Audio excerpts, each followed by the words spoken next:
Hi-ho, this is Tony with the Jeep Talk Show, and just like you, I'm listening to the 10-Minute Off-Road Podcast with Nikki G.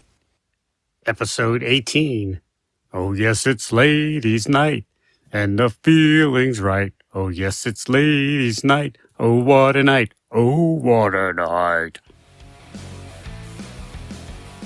All right, sit back, relax, get comfortable. The 10-Minute Off-Road Podcast is about to begin. All right, welcome to the 10-Minute Off-Road Podcast. I'm your host, Nikki G. Now, let's dive in and get started. We've got a lot to talk about today. I'll talk about women in wheeling. Now, we've all been out on the trail and we've seen women in Jeeps and guys with their girlfriends or ladies.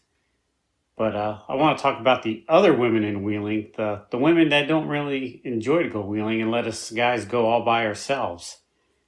So I have a special guest tonight, my wife, Wendy, who has been wheeling with me a handful of times. I get the feeling she doesn't really enjoy it too much. She's just coming along to make sure I don't get into trouble. So Wendy, say hello. Hello. Tell us a little bit about yourself. Do you enjoy walks on the beaches? No, I don't like the beach at all. Me neither. I guess that's why we go together. All right, so like I said, I've been wheeling a handful of times. Wendy comes with me. Wendy, how do you feel about wheeling? Well, my first question is, what is the difference between wheeling, rock climbing, overlanding? I'm not familiar with all the terminology. Okay, well, wheeling is just basically off-roading in general. Anytime you're off-road, that's wheeling. I don't know why they call it wheeling. It's because you put in four-wheel drive. Rock crawling is like Dickie Bell. It's real technical stuff. The whole goal is just to go over something that looks challenging, just to go over something. And the overlanding is sort of like car camping. You're driving somewhere to see something or go on an adventure. It's not necessarily, you're not looking for difficult stuff to go over. You're just trying to go places where most people don't go. Okay, so it sounds like I've done all three of those with you before, and I've actually enjoyed all of them in different aspects and different ways. I think that I prefer to go just with you rather than with a group. I mean, I've gone with a group before and yeah, it was fun. I guess maybe because I didn't know a lot of the people in the group, I'm kind of backwards and awkward at times. But I think I like the overlanding better because I like to see, I just grew up on a farm and out in the country, and I like to see things, covered bridges, waterfalls, beautiful scenery.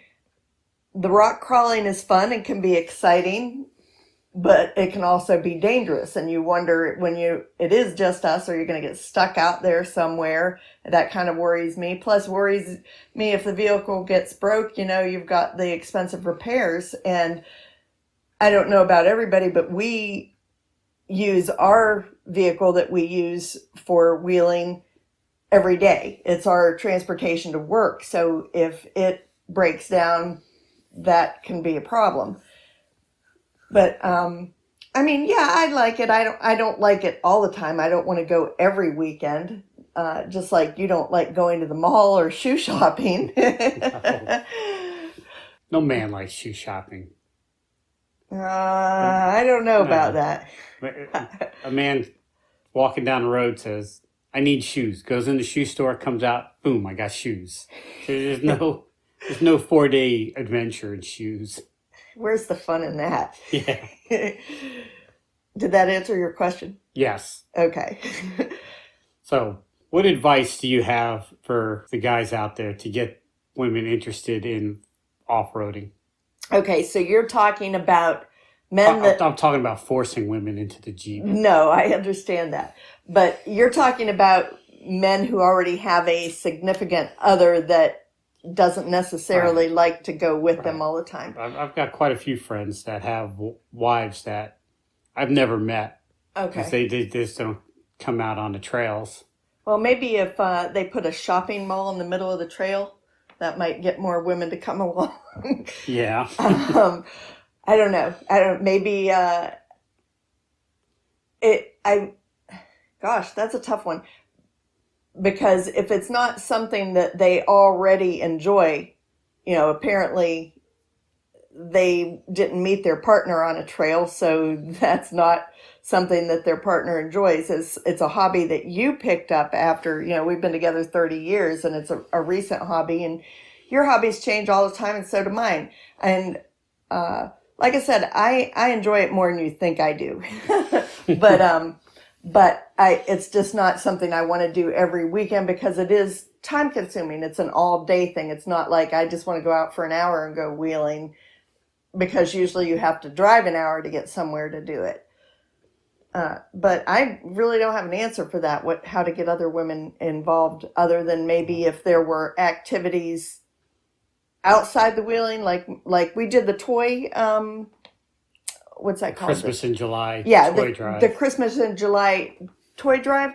That's an opportunity for other people to get to meet each other than just on the road. And maybe if there were other activities like, did a barbecue or something where you get time to talk, and then I can say, oh, is Lisa going to be there? I'd love to go talk to her. I haven't talked to her in a while. Yeah. You're talking about show and shines and meet and greets and stuff like that. Yeah, maybe. The show and shine's a little too fancy for us, though. Yeah. We're not those kind of people. And what advice do you have for the guys that want to take their women on the trail? Do you like it like when I badger you, when I ask you, or how should we approach women when we want to go wheeling and we know they don't? Well, I'm kind of the person that needs to know in advance that we're going to do it and what we're going to do and where we're going and how long it's going to take. And, I don't want to don't grab me when I'm in the middle of doing housework and say, let's go wheeling. I need to know, although I do need a reason to be taken away from housework. Yeah. Hey, if you say, hey, we're going up and we're going to do this trail next weekend, I don't know. That's a tough kind of, maybe if that was worded differently, it would be a better answer for that. Yeah.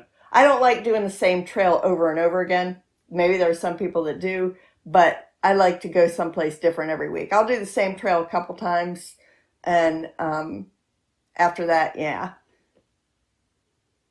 All right. And how do you handle it when you're in the passenger seat and I'm driving and I'm doing something dangerous like off camber or... Well, see, that's the part I think is fun. As long as I feel that it's not dangerous, that someone could get hurt. To me, that's actually exciting. I don't, not dating myself, but I like the Dukes of Hazzard when they go, screaming around the corners and everything. So, yeah, the excitement. I love roller coasters, so that part of it is exciting to me. I guess that's one thing when you're with a group, that a lot of times you have to slow down and wait for the rest of the group. And it definitely, we could go through a trail in maybe an hour, where when you've got a group, it takes about 3 hours to get through there. And I don't like sitting around waiting. So that's probably one of the things that's boring for me. When you say I am going with a group, I'm more likely to say, I don't know. Where if it's just me and you, yeah, because we can go at our own pace, we can stop and look at things, we can go, fast through the trails if we want to, which I do actually. I think it's a lot of fun to drive pretty fast through some of those, trails. So maybe that's something that the guys could ask the girls, what type of trails do you prefer? Do you prefer going with a group or not? Is there some place you've seen you'd like to go to that we could go?